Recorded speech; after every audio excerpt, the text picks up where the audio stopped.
All right, Shalom. First of all, I want to start off by giving all praises and glory to Yahweh, Ba'ashem, Yahweh Shai, Ba'ashem, Makar Kadash, and double honors to the elder apostles of Great Millstone who taught us this truth. And salutations to all the Akim out there that's preaching this word in sincerity and in truth. And today I'm going to get into a lesson on how this earth is about to see the glory of the Lord on levels that's beyond understanding, that's beyond comprehension. You know, the Lord is finna show this earth his magnificent power, you know. We know when we see things happen on the earth, tornadoes, earthquakes, you know, hurricanes, we know that's of the Lord. But the Lord is going to have things happen to where you have no choice but to acknowledge this is coming directly from Yahweh Shai, you know. This is Sirach 43 and 29. The Lord is terrible and very great and marvelous in his power. When ye glorify the Lord, exalt him as much as ye can, for even yet will he far exceed. And when ye exalt him, put forth all your strength and be not weary, for you can never go far enough. So you can't exalt the Heavenly Father enough. You can't exalt Yahweh Shema enough. You can't go far enough. You got to put forth all your effort and strength, you know. It says, who have seen him that he might tell us, and who can magnify him as he is? They are yet hid great things that these be, for we have seen but a few of his works. So we haven't even really seen the Lord's works. We only seen but a few of his works. We don't know what's out there in the universe, let alone we don't know what's on this planet, you know. The Amazon jungle, you know, the bottom of the ocean, you know. But so the Lord is about to release things on the earth that's going to blow this world's mind away, you know. You're going to have to be acknowledged that this is from Yahweh Shai, you know. This is Luke 21 and 25. And there shall be signs in the sun and in the moon and in the stars and upon the earth, the stress of nations with perplexity, the sea and the waves roaring, men's hearts failing them for fear and for looking after those things which are coming on the earth, for the powers of heaven shall be shaken. So it's going to get so bad in these last days that we're entering into of America's destruction that men's hearts are going to fail them for fear. You're going to have people dropping dead of heart attacks because the Lord is about to unleash all holy hell on America, you know. And one thing he's going to release, like we speak about the nuclear missiles, we speak about the chariots, we speak about martial law, Esau coming with great wrath because he know he had but a short time. But we also have to speak on this. Leviathan is coming out the ocean. The Heavenly Father's great, powerful, mighty beast. His mighty creature is going to be released on America, you know, and on Esau. Esau is going to have to face Leviathan, who the world calls Godzilla, the Loch Ness Monster, the fire-breathing dragon.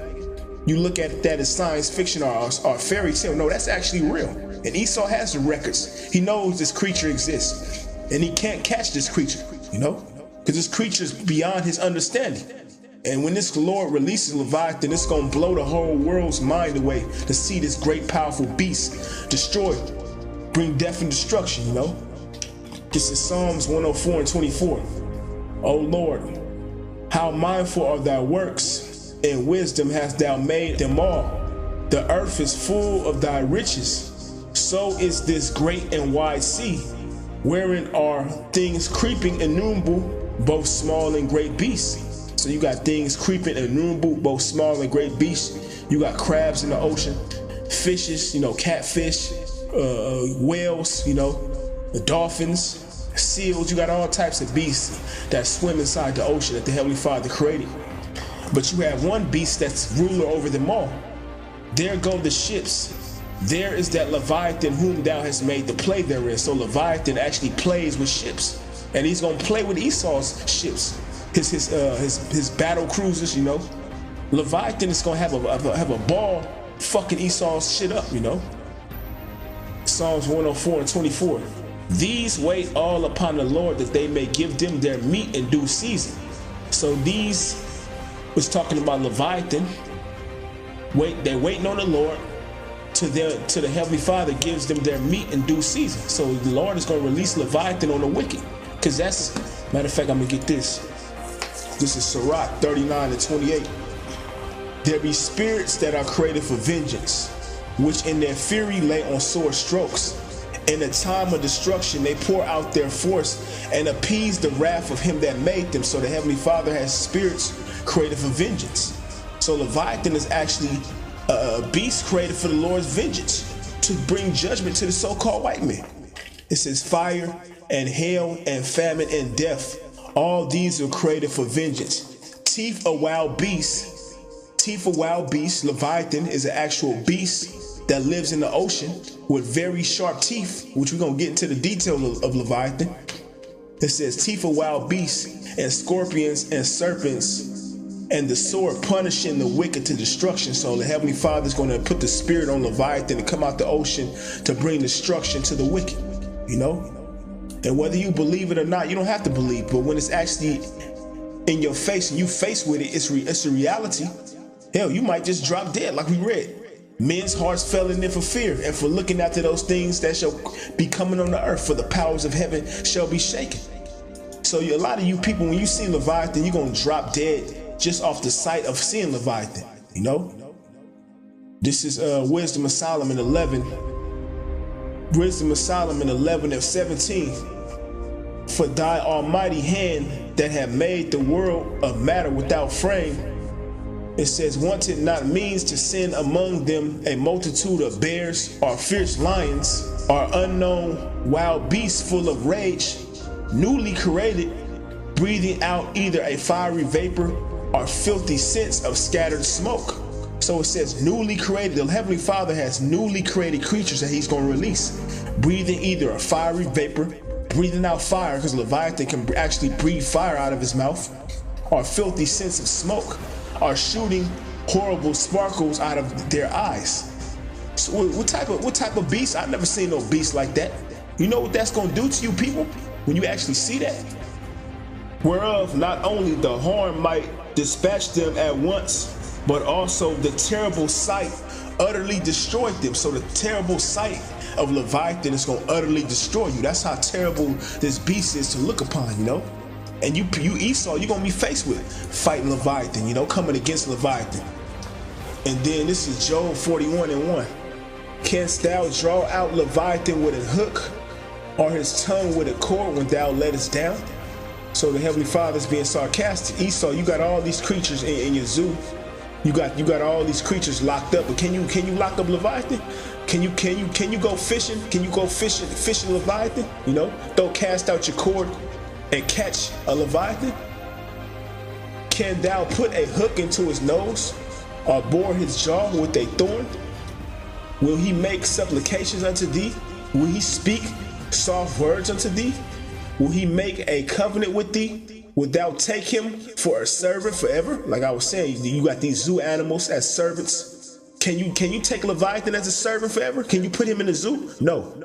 You can't catch this beast. And if you do run across this beast, you're going to be utterly destroyed, you know? Just by looking at the beast, you're going to be terrified, you know? How much more when you got to be faced with him destroying your ships, destroying your battle cruisers, you know, shooting fire on you.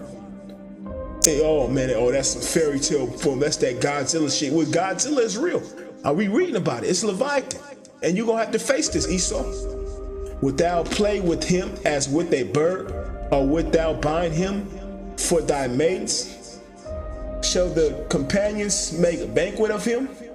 Shall they part him among the merchants? Canst thou fill his skin with barbed irons, or his head with the fish spears? Lay thy hand upon him, remember the battle, do no more. Behold, the hope of him is in vain. Shall not one be cast down even at the sight of him? Like we were saying. Matter of fact, I'm going to read that back in Wisdom of Solomon, chapter 11, verse 19. Wherefore not only the harm might dispatch them at once, but also the terrible sight utterly destroyed him. So Leviathan is so terrible of a beast to look upon, you're going to pretty much give up the ghost off just looking at him. How much more having to deal with him, his power, you know? This is Job 41 and 9. Behold, the hope of him is in vain. Shall not one be cast down even at the sight of him? So you're going to be cast down just by looking at this terrible beast. And this is from the Heavenly Father, Yahweh Shema Shai, that he's going to release on America. Leviathan will come out the ocean and fuck shit up. Job 41:10. None is so fierce that dare stir him up. Who then is able to stand before me? Who have prevented me that I should repay him? Whatsoever is under the whole heaven is mine. I will not conceal his parts, nor his power, nor his comely proportion. So the Heavenly Father is not going to conceal his parts, nor his power, nor his comely proportion. He's going to give him the order to come out that ocean, you know, and fuck shit up. Because the Heavenly Father is the only one that can release Leviathan. And he's going to give the order on the spirits created for vengeance to hop on Leviathan to come out and bring vengeance to the wicked. Job 41:13. Who can discover the face of his garment, or who can come to him with his double bridle? Who can open the doors of his face? His teeth are terrible round about. So his teeth are terrible to look upon. Sharp teeth, like we read in Sirach 39, spirits created for vengeance, teeth of wild beasts. It says his teeth are terrible round about. His scales are his pride, shut up together as with a closed seal. So his scales are sealed shut, you know. It says one is so near to another that no air can come between them. So that's how his scales are. They're shut tight. The air can't even seep between them, you know. They are joined one to another. They stick together that cannot be sundered. By his sneezings, a light doth shine, and his eyes are like the eyelids of the morning. So his eyes actually glow. He actually has glowing eyes. What type of creature? We never seen this, you know, besides the movies. What type of creature is this? You know, and this is what you're gonna have to face, Esau. It says, out of his mouth go burning lamps, and sparks leap out. So he actually can breathe fire. Just like you see that Godzilla, he blows that fire out. Well, Leviathan breathe. They got that concept from the scriptures. Leviathan actually breathes fire. Out of his nostrils goes smoke as out of a seething pot or cauldron.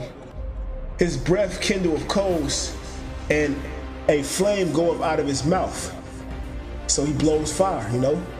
In his neck remaineth strength, and sorrow is turned into joy before him. So destroying Esau's ships, seeing his tanks get blown up to pieces, that's gonna bring actual joy to Leviathan.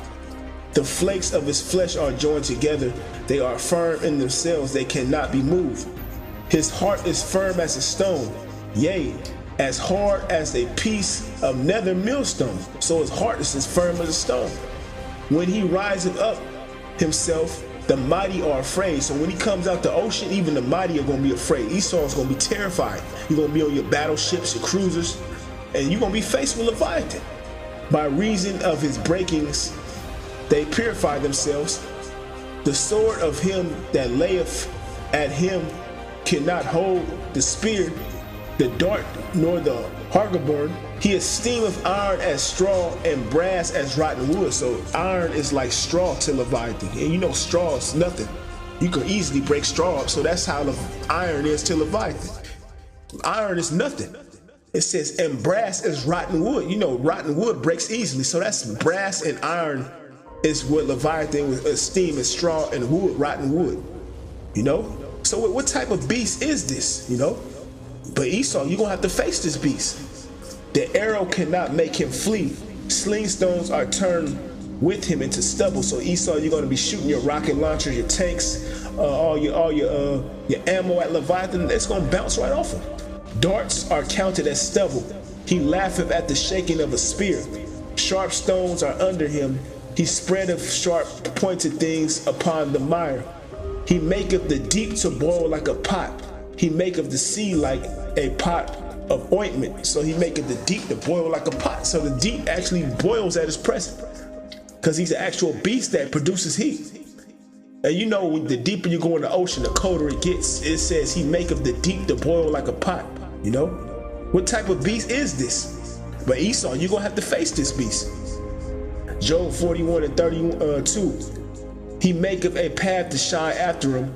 One would think the deep to be hoary, Upon the earth there is none like him who is made without fear. He is made without fear. Leviathan has no fear. He's the top apex predator. There is no other beast higher than Leviathan, you know, in the sea, you know. Leviathan is the top beast on the planet Earth that the Heavenly Father is going to release on this earth to bring. It's part of the plagues that the Lord is going to bring. Like I said, the Lord speaks about the chariots coming, bringing fire. The Lord speaks about Esau coming with martial law, about more famine, death, destruction, the nuclear missiles, which is the icing on the cake. But we got to start speaking on Leviathan more, because the Heavenly Father is going to release this beast on Esau. It says Job 41:34. He beholdeth all things. He is the king over all the children of pride. You know, which is talking about you so-called white people. You're the children of pride. So he's going to rule over you. He's going to utterly destroy you. Leviathan will be released out the sea to utterly bring death and destruction to you so-called white people, the Edomites, to your kingdom, you know. And this is what the Heavenly Father has in store for you, Esau. Not only do you have to deal with the chariots of the Lord, men of the Lord receiving spiritual power, you know, famine, death, destruction, nuclear missiles, you're going to have to deal with the great almighty Leviathan. And I'm going to end it off with this. Sirach 39:28. There be spirits that are created for vengeance, which in their fury lay on sore strokes. In the time of destruction they pour out their force, and appease the wrath of him that made them. Fire and hail and famine and death. All these were created for vengeance. Teeth of wild beasts and serpents and scorpions, punishing the wicked to destruction. So Leviathan is coming out to sea to punish the wicked to destruction. So with that, I want to give all praises and glory to Yahweh, by Hashem, Yahushai, by Hashem, Makar, Kadash. Double honors to the elder apostles of Great Millstone who taught us this truth. Shalom.